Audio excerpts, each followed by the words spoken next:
Hi friends, welcome back to our channel. ఈ వీడియోలో మ్యాథ్స్కు సంబంధించి త్రిమితీయ ఆకారాల అవగాహన యొక్క కంప్లీట్ రివిజన్ అనేది చేద్దాము. ఈ టాపిక్ పైన టెట్ అండ్ డిఎస్సిలో ఖచ్చితంగా క్వశ్చన్స్ రావడం జరుగుతుంది కాబట్టి వాటి గురించి కూడా విశ్లేషణ చేద్దాము. సో ఈ వీడియోని తప్పకుండా చివరి వరకు చూడండి. ఫస్ట్ క్వశ్చన్, కెలిడియోస్కోప్లోని దీర్ఘచతురస్రాకార మరియు త్రిభుజాకార ముఖాల సంఖ్య వరుసగా. ఇది గమనించినట్టయితే టెట్ 2024లో రావడం జరిగింది. కెలిడియోస్కోప్కి గల మరి ఒక పేరే త్రిభుజాకార పట్టకము. సో త్రిభుజాకార పట్టకం యొక్క మొత్తము ముఖాలు అనేటివి 5 ఉండడం జరుగుతుంది. ఈ 5లో 3 దీర్ఘచతురస్రాకార ముఖాలు మరియు 2 త్రిభుజాకార ముఖాలు అనేటివి ఉంటాయి. సో దీనికి సంబంధించి ఆప్షన్ బి అనేది కరెక్ట్ అవుతుంది. కెలిడియోస్కోప్ అనేది ఒక 3D ఆకారము కాబట్టి మనం కొన్ని 3D ఆకారాల గురించి క్విక్గా రివిజన్ చేద్దాము. ఫస్ట్ వన్, సమగణము. సో సమగణంకు సంబంధించి ముఖాలు అన్న తలాలు అన్న ఒకటే. వీటిని మనం ఇంగ్లీష్లో ఫేసెస్ అంటాము. ఇవి 6 ఉండడం జరుగుతుంది. శీర్షాలు, దీన్ని మనం ఇంగ్లీష్లో వర్టిసెస్ అంటాము. ఇవి 8 ఉంటాయి. అంచులు, 2 శీర్షాలని కలుపుతూ గీయబడింది అంచు. ఇవి 12 ఉంటాయి. దీన్ని ఇంగ్లీష్లో ఎడ్జెస్ అంటారు. దీర్ఘగణము, ముఖాలు, శీర్షాలు, అంచులు సమగణముకి దీర్ఘగణముకి సమానంగా ఉంటాయి. కానీ సమగణం యొక్క తలము చతురస్రం అవుతుంది మరియు సమగణం యొక్క పొడవు, వెడల్పు, ఎత్తు సమానంగా ఉంటాయి. కానీ దీర్ఘగణం యొక్క తలము దీర్ఘచతురస్రం అవుతుంది మరియు దీర్ఘగణం యొక్క పొడవు, వెడల్పు, ఎత్తు వీటిలో వ్యత్యాసం ఉంటుంది. ఇవి సమానంగా ఉండవు. నెక్స్ట్, స్తూపము. ఒక వస్తువుని నేలపైన దొర్లించినప్పుడు దొర్లడానికి ఉపయోగపడే తలాన్ని వక్రతలం అంటారు. ఇది స్తూపానికి 1 ఉండడం జరుగుతుంది. ఒక వస్తువుని భూమిపైన నిటారుగా నిలబడడానికి ఉపయోగపడే తలాన్ని సమతలం అంటారు.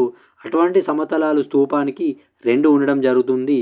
స్తూపంకి సంబంధించి శీర్షాలు అనేటివి ఉండవు, అలాగే అంచులు కూడా ఉండవు. నెక్స్ట్, శంకువు. శంకుకు సంబంధించి ఒక వక్రతలం ఉండడం జరుగుతుంది.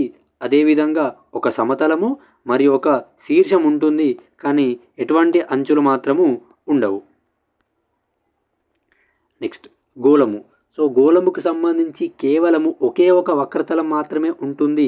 ఎటువంటి సమతలాలు కానీ శీర్షాలు కానీ అంచులు కానీ ఉండవు. సో పట్టకము యొక్క 2 ముఖాలు త్రిభుజాకారంలో ఉంటాయి. మిగిలిన ముఖాలు దీర్ఘచతురస్రాకారంలో కానీ చతురస్రాకారంలో కానీ ఉంటాయి. సో ఇదే త్రిభుజాకార పట్టకము. సో ఇందాక చెప్పినట్టు త్రిభుజాకార పట్టకం యొక్క మరి ఒక పేరే కెలిడియోస్కోప్. ఒక పట్టకం యొక్క ముఖము త్రిభుజాకారంలో ఉంటే అది త్రిభుజాకార పట్టకం అవుతుంది. అదే ఒక పట్టకం యొక్క భూమి దీర్ఘచతురస్రాకారంలో ఉంటే అది దీర్ఘచతురస్రాకార పట్టకం అవుతుంది. దీర్ఘచతురస్రాకార పట్టకం యొక్క మరి ఒక పేరే దీర్ఘగణము. ఇది చాలా చాలా ఇంపార్టెంట్ ఫ్రెండ్స్.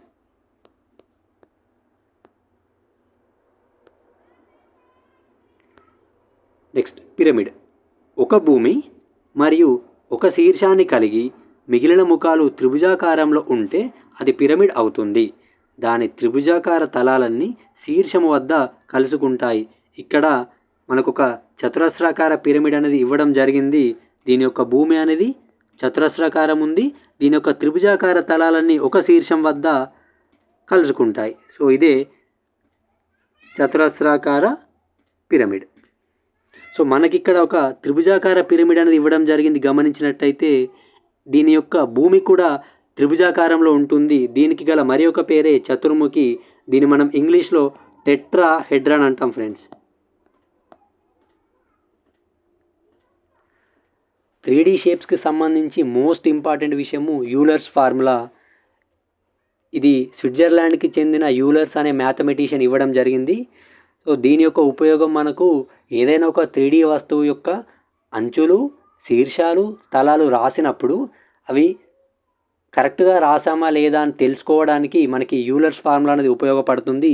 సో దీని గురించి తెలుసుకుందాము. పాలీహెడ్రాన్ యొక్క తలాల మరియు శీర్షాల మొత్తము దాని అంచుల కంటే 2 ఎక్కువ.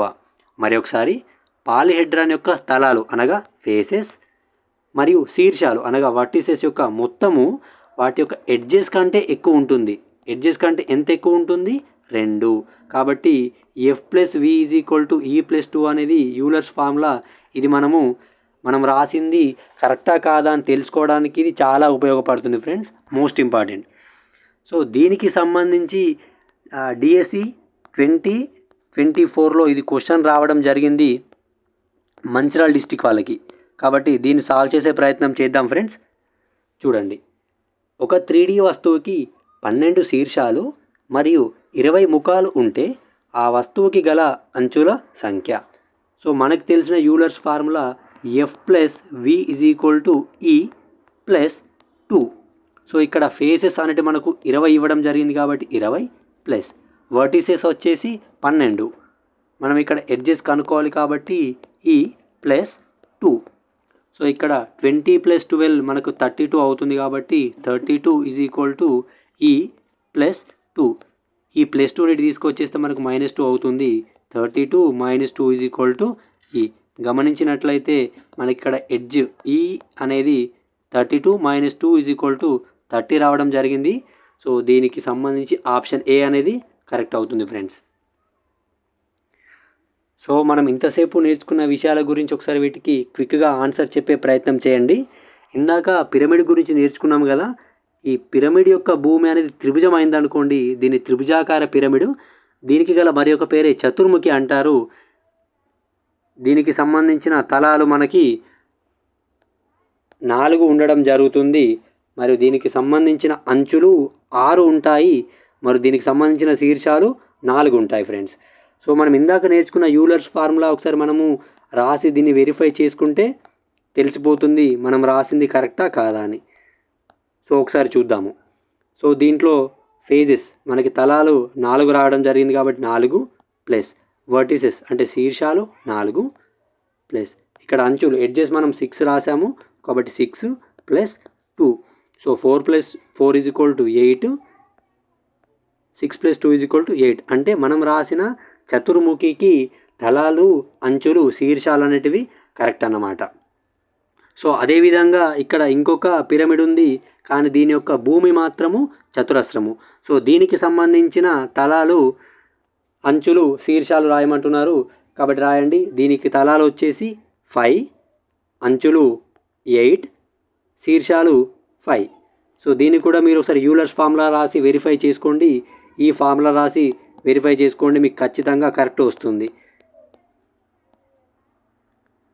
నెక్స్ట్ మోస్ట్ ఇంపార్టెంట్, శంకుకి సంబంధించిన వక్రతలాల సంఖ్య ఇందాక చెప్పడం జరిగింది.